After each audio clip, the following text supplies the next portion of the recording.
Hello, this is Colin, and you're listening to a very special episode of the Seattle Sucks podcast. If this is your first episode, stop now and go listen to any other previous episode first. If you have a vague understanding of what is about to transpire, then please hold on to your butts.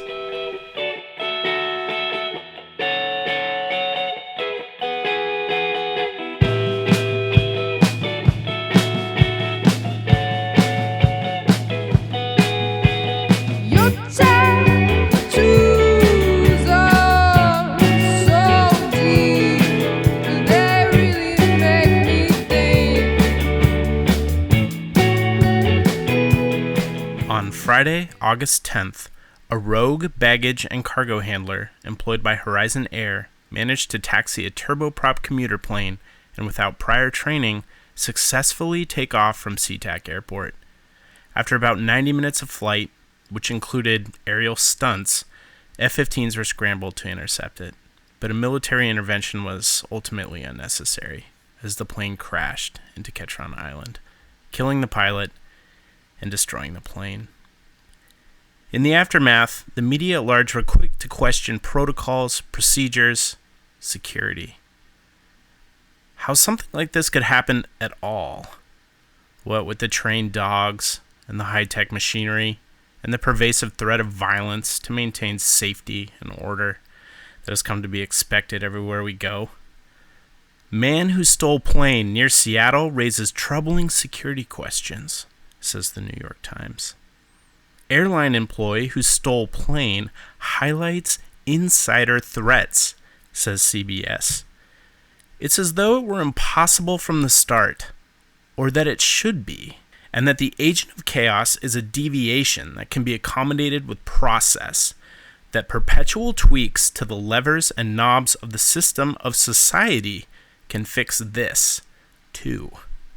But what if this control is merely an illusion? And the pursuit to expand that illusion is ultimately a Pyrrhic victory at best. From the daylight basement and house somewhere in Magnolia, where I'm recording this episode, I can still make out the thick soup of smog in the waning summer light. This time, British Columbia, Oregon, and California are burning. Before them, in late July, was Siberia.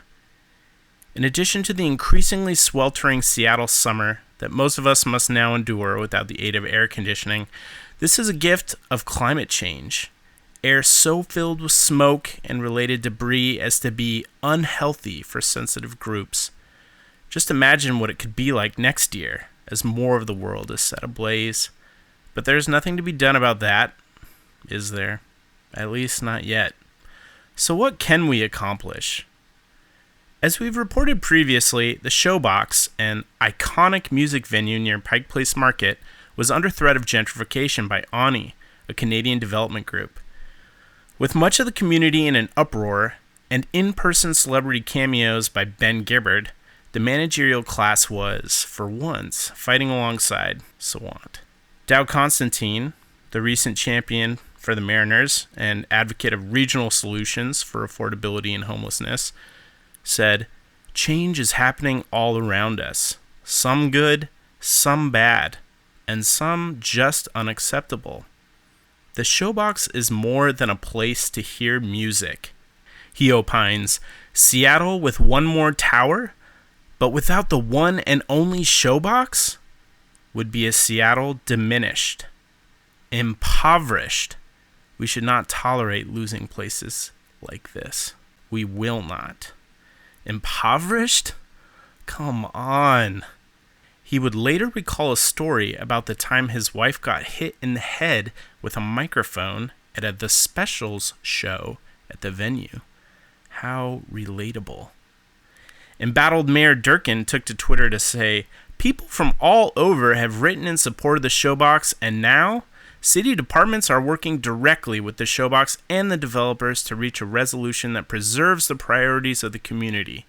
She continues, "We're grateful for your continued dedication to improving the city of Seattle, and we encourage you to keep advocating for issues important to you and your community. To all the supporters of the Showbox, keep making your voices heard." Yes, supporters of the Showbox, keep making your voice heard. On Monday, August 13th, the City Council unanimously voted to extend the Pike Place Market Historic District across the street, thereby temporarily saving the threatened venue. As Erica C. Barnett of The C is for Crank was quick to point out on Twitter, this too might be more smoke, more mirror. Okay, Showbox supporters, what is the end game? Let's say Ani bails, as seems likely right now, and the city is left with the building, owned by Roger Forbes, who may sue, and the business, owned by AEG Live, whose lease is up in 2 years. What's the plan? This was in stark contrast to the feel-good spirit of the Save the Showbox campaign, which was spearheaded by Historic Seattle, a public development authority focused on preserving architectural heritage, and reinforced by Death Cab for Cutie, Duff McKagan of Guns N' Roses, Macklemore and Ryan Lewis, and Pearl Jam, among countless others, whose messaging led with a Jimi Hendrix quote that reads, "If there is something to be changed in this world, then it can only happen through music." Well, then we're going to need a lot more music. Of course, we at Seattle Sucks Podcast prefer to have the Showbox instead of luxury apartments or condominiums. But in the wake of the repeal of the employee head tax, the troubling ideas to emerge from one table with respect to homelessness and affordability, and the mayor's recent announcement of the Innovation Advisory Council, which, if you've not yet heard about it, is as awful as it sounds, it's hard not to be cynical about the support from figures like Durkin and Constantine. And frankly, it's hard not to be disappointed by the sheer volume of high-profile public support this specific issue garnered. Heidi Grover, reporter at The Stranger and co-host of the hopefully not defunct Trust Issues podcast, put it best on Twitter when she said, "It is so great to see Pearl Jam and Ben Gibbard in council chambers defending a modest tax on large corporations to fund affordable housing."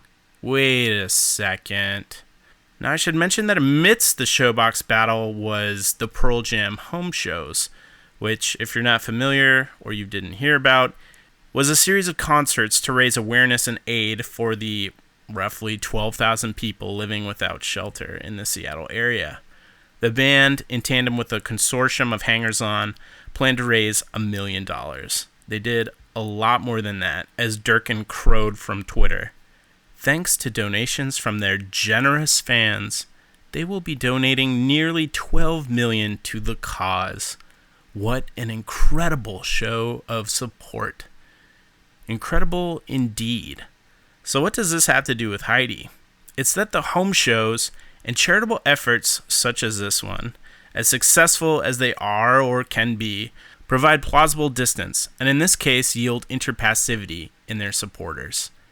There is no better illustration of this than KUOW reporting that Michael Dotz, a Real Change vendor standing outside Safeco Field Wednesday night, had not sold a single copy of the paper to a Pearl Jam fan.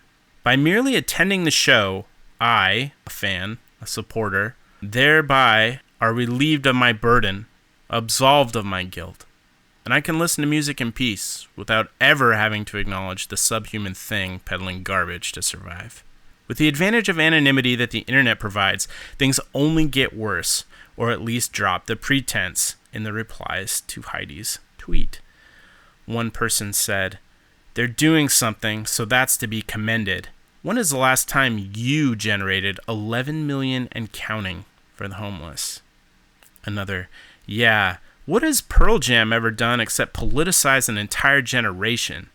I've been a politically active progressive for over 25 years because of that band, but let's go ahead and blame them for what Seattle's white liberal electorate did in choosing Durkin." Another replies, "To be fair, Pearl Jam is shining a pretty bright light on homelessness with these shows and generating a lot of money to give toward it." Heidi responded to this one in particular and said, "Of course that's right, and of course it's better than nothing. But time and again, our city depends on this type of high-profile philanthropy instead of making meaningful changes to the most regressive tax system in the country and a massive affordable housing shortage. As you've heard before on this show, charity and philanthropy are the useful idiots, if you'll pardon the phrase, that enable neoliberal technocrats like Mayor Jenny Durkin to make sure that nothing meaningful is ever accomplished and to make sure that real power coalesces around those that deserve it. A restoration to the noble victors of meritocracy, like Amazon's very own Jeff Bezos. Perhaps Jimi Hendrix was right. Perhaps music, or the nostalgic, wistful memory of it, are enough to goad us into action. Pearl Jam did raise $12 million for homelessness, and the city council did unanimously vote to save the Showbox with support from Dow and Jenny, no less. But from a distance, it's hard not to see this as a class acting in its own interest and for its own benefit. To put it another way, this was the kind of music that the system responds to. As we pointed out previously, along with countless people on Twitter, there has been little outcry at the erasure of cultural institutions in South Seattle. What then is special about the Showbox? And despite being in a state of emergency with respect to our homelessness crisis, we're no closer to achieving a political means to an end, though we may soon have an app for that. The fires will surround us, and none amongst us will know which lever to pull to stop it. At least until, as Stranger Writer and Greg's hero, Charles Mudidi, puts it, it kills lots of white people. People without homes will continue to die on the street as politicians talk about accountability and personal responsibility, advocating for labor for social services solutions. More and more residents of and institutions in our city will orbit the event horizon of the black hole of displacement until we're left with a static image of what they were before they disappeared or lost control or were destroyed. Thank you for listening to the show. If you're not doing so already, please follow us on Twitter at SeattleSucksPod and consider subscribing to the show on iTunes or Google Play. You can also find us online at seattle.sucks. Yes, that is our real domain name. If you're enjoying what we are doing, please consider donating. Yeah, I said donating to our Patreon. Until next time.